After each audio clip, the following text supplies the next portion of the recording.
Taste the Daily. Kanchipuram மாவட்டம் ஸ்ரீபெரும்புதூர் அருகே சாலை விரிவாக்கப் பணிக்காக தோண்டப்பட்ட பள்ளங்களால் உயிர் பலி ஏற்படும் அபாயம் இருப்பதாக வாகன ஓட்டிகள் அச்சம் தெரிவித்தனர். சென்னை மதுரவாயலிலிருந்து பெங்களூரு வரை 6 வழிச்சாலை விரிவாக்கப் பணிகள் ஆமை வேகத்தில் நடைபெற்று வருகிறது. இதற்காக சேந்தமங்கலம் பகுதியில் பாலம் கட்டுவதற்காக சாலையோரத்தில் பள்ளம் தோண்டப்பட்டு பாதுகாப்பற்ற முறையில் உள்ளது. இதனால் போக்குவரத்து நெரிசல் ஏற்படுவதுடன் வாகன ஓட்டிகள் பள்ளத்தில் விழும் அபாயம் இருப்பதாகவும் கூறப்படுகிறது. எனவே தங்களது பாதுகாப்பை உறுதி செய்து பணிகளை தொடர வேண்டும் என அதிகாரிகளுக்கு வாகன ஓட்டிகள் வலியுறுத்தினர்.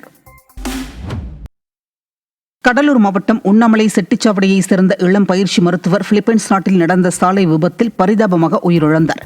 உண்ணாமலை செட்டிச்சாவடியைச் சேர்ந்த நாராயணன் என்பவர் பிலிப்பைன்ஸ் நாட்டில் மருத்துவம் படித்துவிட்டு கடந்த 2 வருடங்களாக அங்கேயே பயிற்சி மருத்துவராக பணியாற்றி வந்துள்ளார். இந்நிலையில் நண்பருடன் இருசக்கர வாகனத்தில் சென்றபோது நடந்த சாலை விபத்தில் நாராயணன் உயிரிழந்த நிலையில் அவரது நண்பர் சதீஷ் படுகாயமடைந்ததாக கூறப்படுகிறது. இதுகுறித்து தகவல் அறிந்த நாராயணனின் பெற்றோர் அப்பா முதல்வர் தனது மகனின் உடலை சொந்த ஊர் எடுத்து வர நடவடிக்கை எடுக்க வேண்டும் என கண்ணீருடன் வலியுறுத்தினர். என் பிள்ளைய டாக்டர் படிக்க வைக்கணுன்றது எங்களோட கனவு. என் பிள்ளை நல்லபடியாக டாக்டர் முடிச்சுட்டு 5வது வருஷம் இன்டர்ன்ஷிப் பண்ணுறான். இன்னைக்கு காலையில் புள்ள 2 வீலரில் போகலாம், அங்கே பனி அதிகமாக இருந்தது அப்படின்னு சொல்லி ஏதோ ஆக்சிடென்ட்னு சொல்கிறாங்க. என் பிள்ளை உடம்பு நல்லபடியாக எங்ககிட்ட திருப்பி கொடுக்கணும் ஐயா. அரசு தான் அதுக்கு முன் வந்து உதவி செய்யணும். ரயில் விபத்தில் கணவர் உயிரிழந்ததால் வாழ்வாதாரம் இன்றி தவிப்பதாக கூறி அவரது மனைவி தனது 2 குழந்தைகளுடன் தென்காசி வட்டாட்சியர் அலுவலகத்தில் தர்ணா போராட்டத்தில் ஈடுபட்டார். அருவன்குளம் பகுதியைச் சேர்ந்த முத்துக்குமார் என்பவர் கடந்த 1 வருடத்திற்கு முன்பு ரயில் விபத்தில் உயிரிழந்த நிலையில் அவரது குடும்பத்திற்கு இதுவரை எவ்விதமான இழப்பீடும் வழங்கவில்லை என கூறப்படுகிறது. இதனால் அவரது மனைவி கவிதா தனக்கு ஒரு வேலைவாய்ப்பை ஏற்படுத்தி தர வேண்டும் என கோரி தனது குழந்தைகளுடன் ஆட்சியர் அலுவலகத்தில் தர்ணா போராட்டத்தில் ஈடுபட்டார்.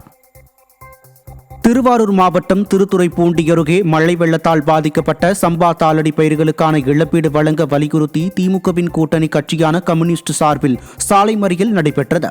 பாண்டிக்கடை வீதியில் நடைபெற்ற சாலை மறியலில் இழப்பீடு தொகையாக ஏக்கருக்கு 30,000 ரூபாய் வழங்க வேண்டும், கூட்டுறவு கடன்களை ரத்து செய்ய வேண்டும், வெள்ளத்தால் பாதிக்கப்பட்ட அனைத்து குடும்பங்களுக்கும் 10,000 ரூபாய் நிவாரணம் வழங்க வேண்டும் உள்ளிட்ட கோரிக்கைகளை வலியுறுத்தி முழக்கங்களை எழுப்பினர்.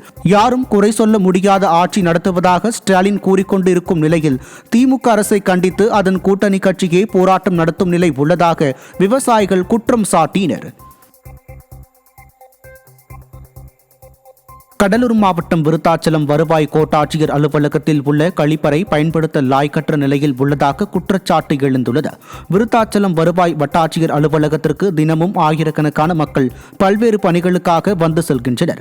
இந்நிலையில் இங்குள்ள ஆண்கள் கழிப்பறையானது முறையான பராமரிப்பு இன்றி கழிவுநீர் தேங்கி கடும் துர்நாற்றம் வீசுவதாக கூறப்படுகிறது. இதனால் ஊழியர்கள் மற்றும் பொதுமக்களுக்கு தொற்றுநோய் ஏற்பட வாய்ப்புள்ளதாகவும் விடியாத அரசின் வருவாய் வட்டாட்சியர் அலுவலக அதிகாரிகள் இதனை கண்டு கொள்ளாமல் அலட்சியம் காட்டுவதாகவும் பலரும் குற்றம் சாட்டினர். நாமக்கல் மாவட்டம் ராசிபுரத்தில் நீதிமன்ற வழக்கை ஆன்லைனில் பதிவு செய்யும் நடைமுறையை ரத்து செய்ய வலியுறுத்தி வழக்கறிஞர்கள் ஆர்ப்பாட்டத்தில் ஈடுபட்டனர். இணையதள வசதியின்றியும் தொழில்நுட்பத்திற்கான ஊழியர்களை நியமனம் செய்யாமலும் உள்ள நிலையில் நீதிமன்றத்தில் பழைய நடைமுறையில் வழக்கை பதிவு செய்ய வலியுறுத்தி ராசிபுரம் நீதிமன்ற வளாகத்தின் முன்பு வழக்கறிஞர்கள் ஆர்ப்பாட்டத்தில் ஈடுபட்டனர். வரும் 12ஆம் தேதி முதல் நீதிமன்ற புறக்கணிப்பு போராட்டத்தில் ஈடுபடப் போவதாக அறிவித்த வழக்கறிஞர்கள் விடியாத ஸ்டாலின் அரசை கண்டித்து ஆர்ப்பாட்டத்தில் ஈடுபட்டனர். இதேபோன்று விழுப்புரம், தஞ்சாவூர் மற்றும் ராணிப்பேட்டை போன்ற நகரங்களில் வழக்கறிஞர்கள் சங்கத்தினர் ஃபைலிங் முறையை ரத்து செய்ய வலியுறுத்தி ஆர்ப்பாட்டத்தில் ஈடுபட்டனர்.